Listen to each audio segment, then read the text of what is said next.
Welcome back, second grade scientists. We're going to move on to lesson 4. Now, we saw the importance of bees and pollination and how they get the pollen and take it to a new flower to make, seeds and new flowers. So that's a really big deal.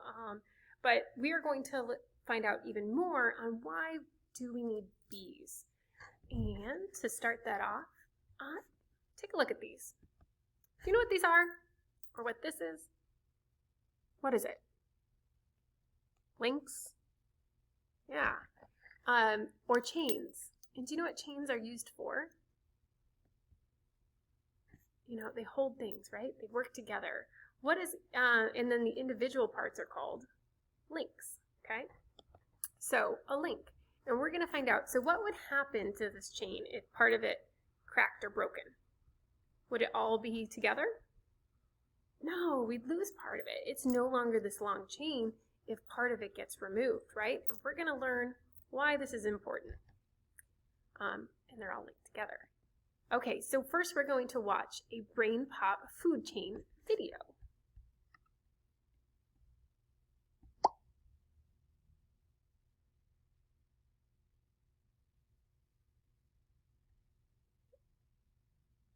Uh-oh.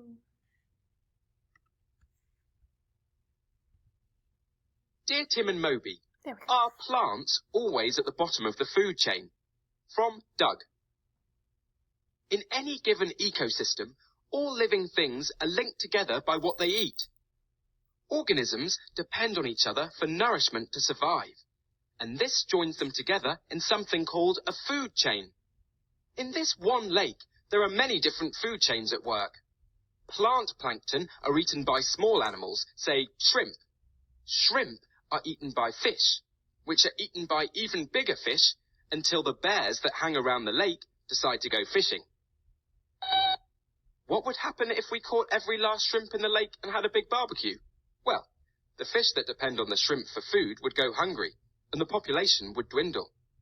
And if there weren't any fish, then the bears would go hungry too. Disruptions in the food chain can work the other way too. If all the bears ran off to join the circus, the population of large fish that bears normally eat would grow out of control. They'd get themselves into trouble by quickly eating all their food. Food chains aren't the whole story. Often, they combine to form complex food webs, containing many interconnected and overlapping chains. Any food web has 4 major elements: the sun, producers, consumers, and decomposers. Plants make up the bulk of the world's producers. They are able to make their own food using photosynthesis, a process that harnesses the energy of the sun. Producers are the largest part of any food web, and you can find them at the bottom of all food chains. Organisms that eat other organisms are called consumers. They can't make their own nourishment from sunlight, so they get it by eating the producers. Humans are consumers, as well as birds and cows and millions of other species. Primary consumers eat the producers. Animals that eat plants are called herbivores. Secondary consumers are the organisms that eat primary consumers. These are carnivores or meat eaters. Some animals, like humans, are called omnivores because they eat both meat and plants. There are other kinds of consumers too. Parasites are small organisms that live off the bodies of other organisms, using up the victim's energy. Scavengers eat the carcasses of other dead animals. The decomposers are mostly bacteria and fungi. Decomposers cause the mold that grows on your bread. They also cause dead animals and plants to rot, which is actually a good thing, since that breaks them down into reusable elements and allows the nutrients to be recycled back into the air. Humans have to be more careful to protect every species in the world. Just about every species on the planet, no matter how insignificant it seems, is vital to its food web. If even the smallest plant or animal becomes extinct, the consequences will ripple throughout the web, causing environmental chaos for every species concerned, including us. It's hard to predict exactly what will happen, but one thing's for sure. I don't want to be around if that bear doesn't get his dinner.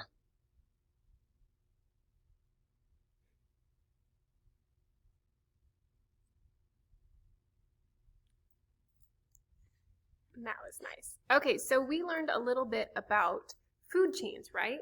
So what they're saying is, like the shrimp who eats the plankton, so there's the plankton eaten by the shrimp, eaten by small fish, eaten by larger fish, and then eaten by a bear.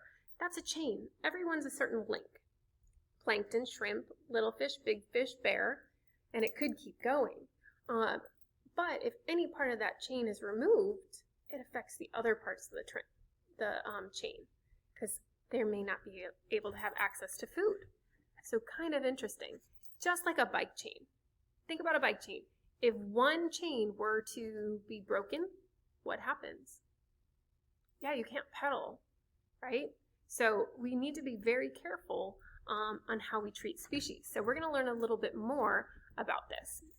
Now, part of your work today is going to be going into Seesaw, and you are going to listen to a story, What If There Were No Bees? And then you're going to go ahead and create a flow map.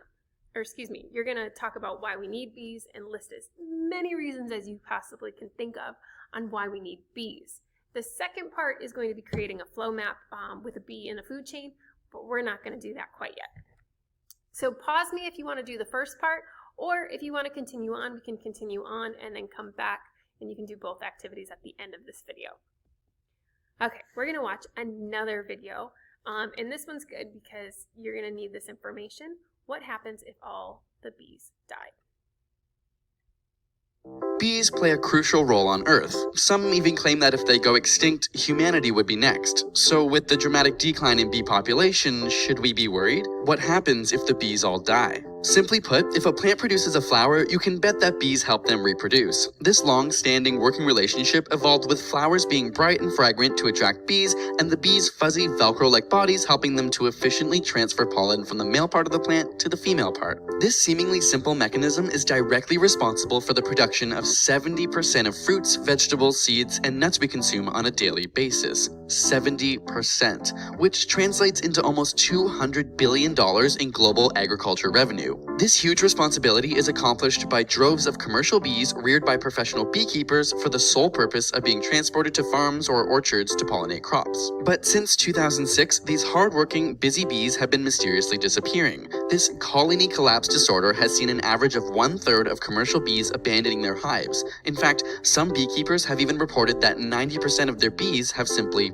buzzed off. In some colonies, mites, viruses, and parasites have been to blame, but many are now looking at a class of insecticides called neonicotinoids. This neurotoxin is used to kill off crop-eating insects and pests, but also affects the central nervous system of bees when they consume contaminated nectar.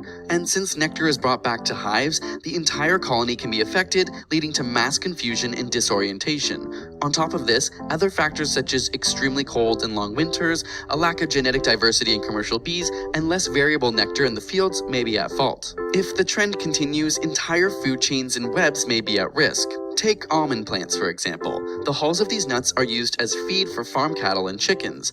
Fewer bees means fewer almonds, which could mean declining livestock and ultimately less milk, cheese, eggs, and meat production.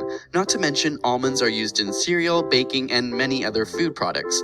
Beef and dairy cows would also be harshly affected by the vanishing alfalfa fields, which are used to harvest hay for cattle. Looking for that morning buzz? Considering bees pollinate Coffea arabica, whose seeds we grind for coffee, you can count that out. Without bees, our diets would consist of mostly corn, wheat, and rice, as they are wind-pollinated plants. Like your clothes, not only is cotton the biggest cash crop in the US, it also makes up about 35% of the world's fiber use. So you can forget about those blue jeans, towels, mattresses, and high-quality paper products. Simply put, we'd be living in a completely different world without bees, not to mention suffering a substantial economic strain from their disappearance. So while we may not necessarily go extinct should the downward trend persist, a world without the buzz of bees would definitely sting. Okay, what we learned from that video is we really need bees. If we don't have that many bees, look at those almonds. You didn't think about it, but almonds are a really big part. You may not like almonds, but that's okay. The almond husks, the part of the outside of the almonds, were used for chickens and for cows. if we don't have enough almonds, we're not going to have those husks, which is food for our cows and our chickens, and perhaps you eat chicken, perhaps you eat beef, perhaps you have milk, those types of things. So it really just keeps going and going and going. So bees are really, really important. Now, if you want to play a food chain game, you can play this game. It's a food chain game at Shepherd's Software. You can ask a parent to help you scan that code. You can just look up Shepherd's Software food chain game and it will take you right there. I'm going to go ahead and give you a little bit of a demonstration on how to do that. Okay, so here is the game, and you may need Flash, so it may not work on all devices. And it's going to read The food chain game. Instruction. Number 1, simple chain. So what you do is you take a look at what you have. You have a bird, a flower, and a caterpillar, and you drag them to the correct spots. So what starts this food chain? Bird. I know the bird goes up there because he's last. He's the big one. Flower. Flower. And then our caterpillar. Caterpillar.